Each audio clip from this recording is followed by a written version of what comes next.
আসসালামু আলাইকুম। আমি আজকে একটা ৩ বছরের এতিম বাচ্চার জীবন কাহিনী বলবো।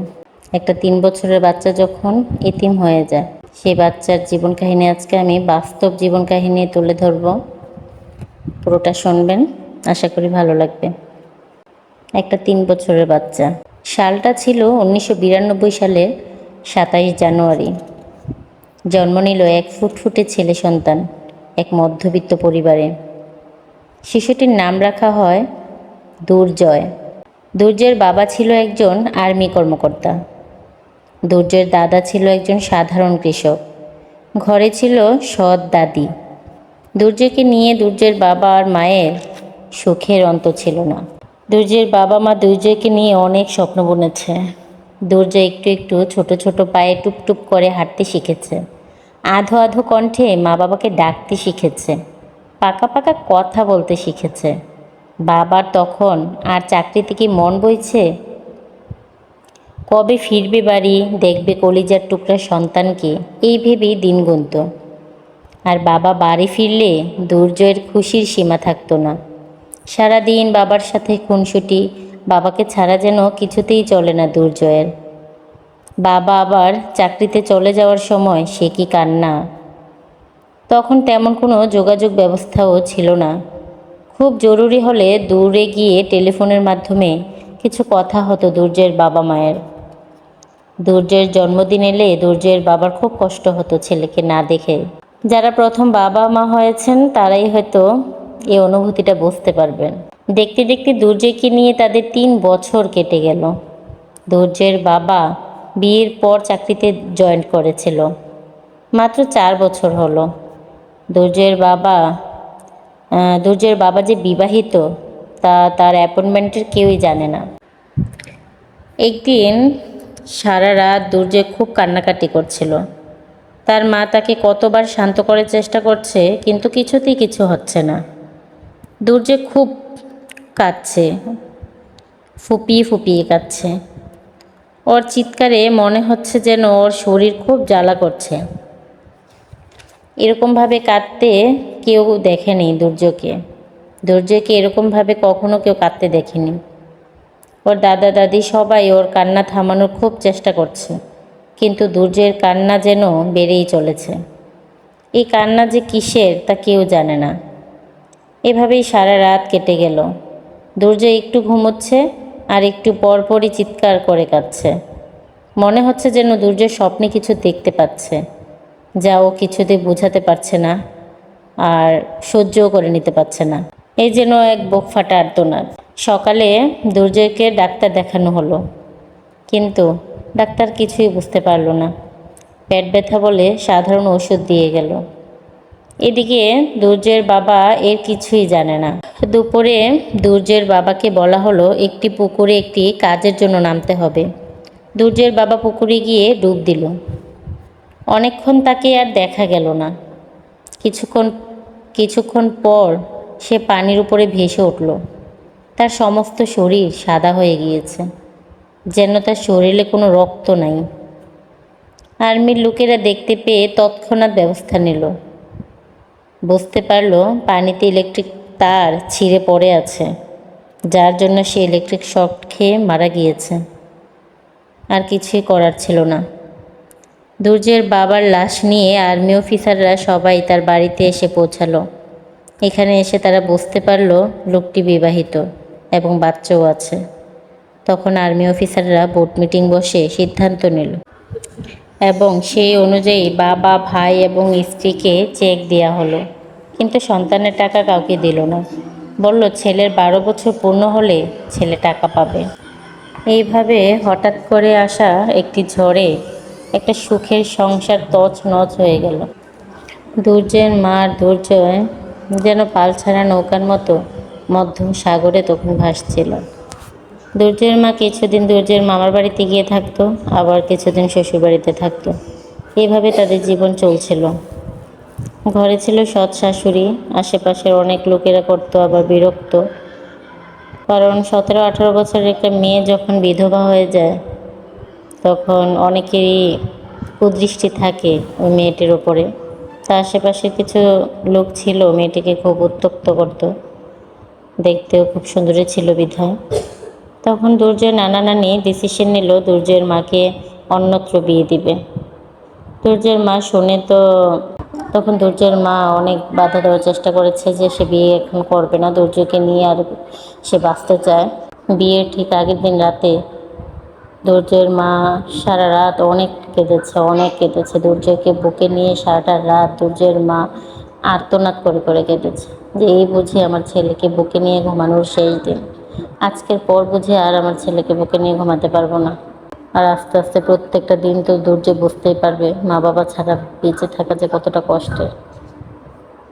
তো দুর্জয়কে তারপরে এগিয়ে যেতে হবে, এত বাধা বিপত্তি পেরিয়ে এগিয়ে যেতে হবে। তারপর দুর্জয়ের দাদা দাদি দুর্জয়কে নিয়ে গেল, দাদা জোর করে নিয়ে গেল যে আমার রক্ত আমার কাছে থাকবে, এখানে আমি রাখবো না। ওর মা নেই যেহেতু, মার কাছে এতদিন ছিল সেটা আলাদা বিষয়, এখন যেহেতু মা নেই এখন আমার কাছে থাকবে আমার রক্ত, এই বলে দুর্জয়ের দাদা দুর্জয়কে নিয়ে এলো। তখন দুর্জয়ের 12 বছর পূর্ণ হওয়ার পর সরকারিভাবে তার নোটিশ এলো যে তার বাবার টাকাটা সে পাবে। তখন দুর্জয়ের মামা আর দুর্জয়ের দাদা গিয়ে সে টাকাটা উঠিয়ে আনলো, কিন্তু সে টাকাটা আসলে হয়তো ওর দাদা খরচ করে ফেলতো। তারপরে সবাই ডিসিশন নিয়ে একটা খুব ভালো মানুষের কাছে রাখলো যেন দুর্জয়ের বছর শেষে দুর্জয়ের লেখাপড়ার খরচটা ওইখান থেকে আর্ন করতে পারে, সেই ব্যবস্থা করে একজনের হাতে দেয়া হলো এই টাকাটা। তারপর দুর্জয় লেখাপড়া করছে, প্রাইমারি পাস করে তখন হাই স্কুলে উঠে গিয়েছে। মার বিয়ে হওয়ার পর আবার দুর্জয়ের মা মাঝে মধ্যে দুর্জয়কে দেখতে আসতো দাদার বাড়িতেই। দুর্জয়কে দেখতে আসার পর দুর্জয়ের মা যখন চলে যেত দুর্জয় অনেক দূর পর্যন্ত দুর্জয়ের মাকে আগিয়ে দিত। তখন এত গাড়ি ঘোড়া চলতো না, তখন হেঁটেই যাওয়া আসা করা হতো বেশিরভাগ। দুর্জয়ের মা পায়ে হেঁটে এখানে আসতো, আবার যাওয়ার সময় পায়ে হেঁটেই যেত। তাই দুর্জয় প্রায় 1.5 থেকে 2 মাইলের মতো রাস্তা দুর্জয়ের মাকে এগিয়ে দিয়ে আসতো।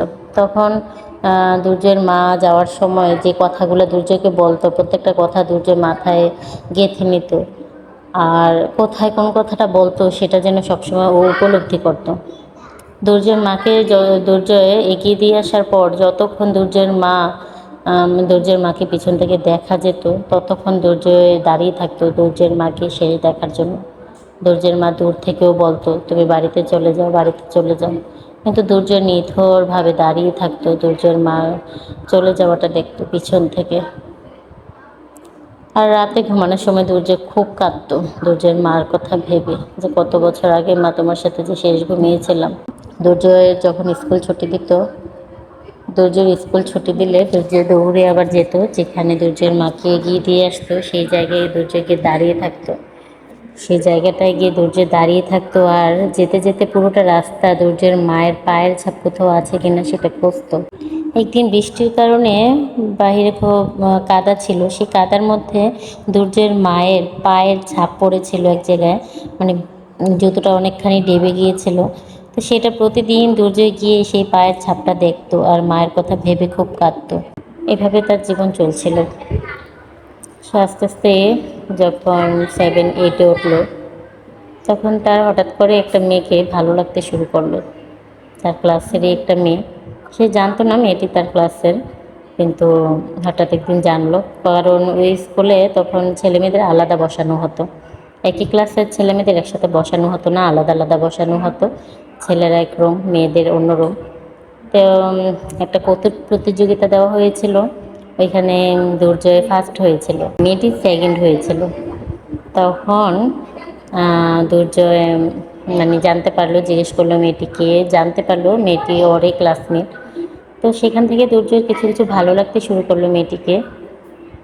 আর দুর্জয় খুব কৌতুক পছন্দ করতো আর একটু দুষ্টুমি করতো একটু বেশি, ক্লাসের মধ্যে বা বাহিরে সব জায়গায় একটু দুষ্টুমি করতো বেশি, বলতে মজা করতো বেশি। দুর্জয় বিভিন্ন মজার কথা বলে হাসতো, নিজে হাসতো, অন্যকে হাসাতো, এটাই ছিল ওর হবি। তো মেয়েটিকে আস্তে আস্তে ওর ভালো লাগতে শুরু করে। যখন 9-এ ওঠা হয়, 9-এ ওঠার পর ছেলে মেয়েদের একসাথে করা হয়, তখন তখন দুর্জয় একটু একটু দুষ্টুমি করতো মেয়েটার সাথে একটু দুষ্টুমি করার চেষ্টা করতো। তো তো মেয়েটি একটু অন্য মেয়েদের থেকে একটু ভিন্ন ছিল, যে মানে এত একটা ছেলেদের সাথে ওর এত একটা আনাগোনা ছিল না, এত একটা কথা বলা বা এত মিশা সে এত একটা ছিল না। কিন্তু এভাবে খুব মিশুক বা হাস্যকর ছিল, খুব হাসতো মেয়েটি, খুব প্রাণচঞ্চল ছিল, প্রচুর হাসতো। তো ছেলেটা যে দুষ্টামি করতো, দুর্য যে প্রচুর দুষ্টামি করে করে অনেক কথা বলতো, মেয়েটি এ নিয়ে অনেক হাসতো।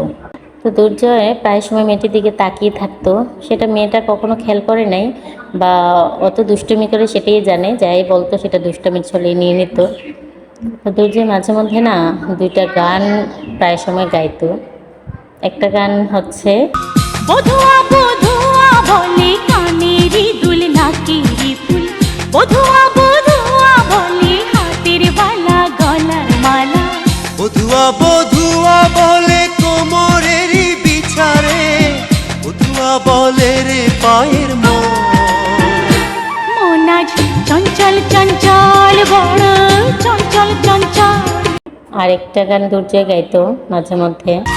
আশা ছিল মনে মনে, প্রেম করিমু তোমার সনে, তোমায় নিয়া ঘর বাঁধিমু গহীন বালুর চরে গো, গহীন বালুর চরে।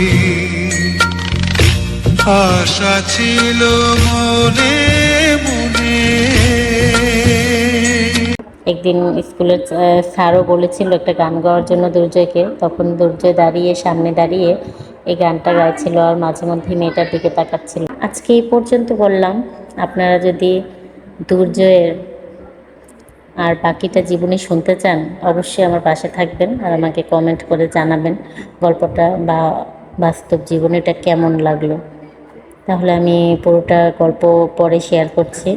আসলে আরও অনেকটাই গল্প রয়ে গিয়েছে। একটা মানুষের জীবনে অনেক বছর লেগে যায় জীবনের কথাগুলা মানে পূরণ হতে, কিন্তু বলতে কিন্তু এতটাও সময় লাগে না। কিন্তু তারপর আমি প্রায় অর্ধেক জীবনী বলেছি, যতটুকু পেরেছি সংক্ষেপ করে বলেছি, আপনাদের সাথে শেয়ার করার চেষ্টা করেছি। আরও অর্ধেকটা জীবনী রয়ে গেল।